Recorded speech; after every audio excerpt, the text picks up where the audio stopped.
కానీ present continuous tense. Second ఏంటి? present continuous tense.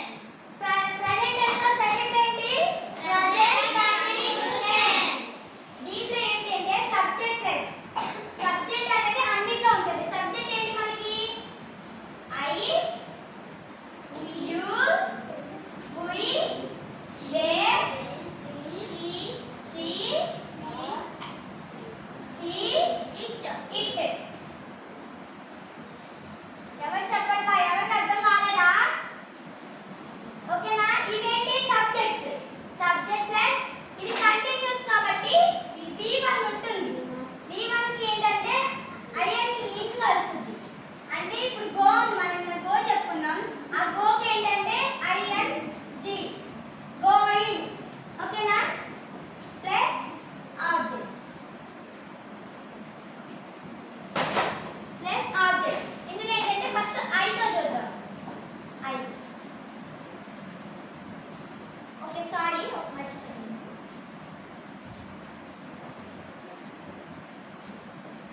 Subject plus am, is, are. ఇవి మూడు ఉంటాయి. ఫస్ట్ సబ్జెక్ట్ పక్కన ఏమొచ్చిందంటే I ఒక్కదానికే am వచ్చింది. మళ్ళీ we,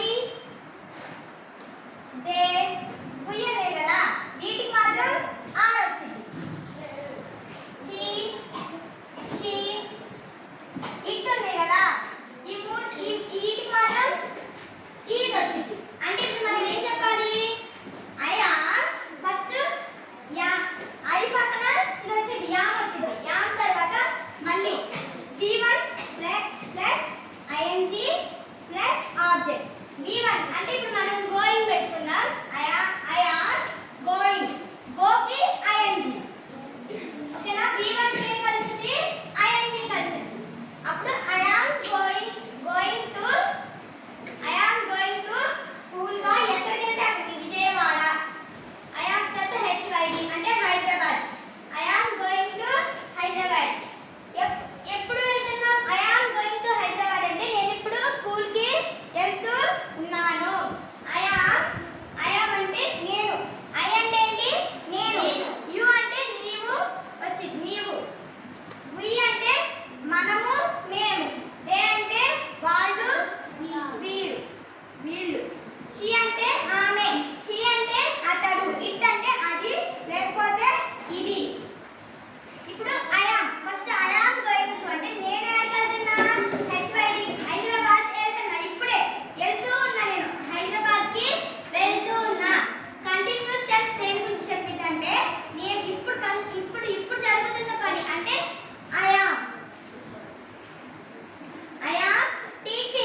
teaching lesson. A lesson చెప్తున్నా మీకు? టెన్సెస్ చెప్తున్నా. I am teaching tenses. ఓకేనా? మళ్ళీ she గురించి she eats రాకూడదు. మనకి ఓన్లీ సింపుల్ ప్రెజెంట్ టెన్స్ లోనే she కి it కి es కలిసింది. కంటిన్యూస్ టెన్స్ లో కలవదు. సింపుల్ మనం చెప్తున్నట్టే she కి ఏం కలిసిందని చెప్పా? సబ్జెక్ట్ పక్కన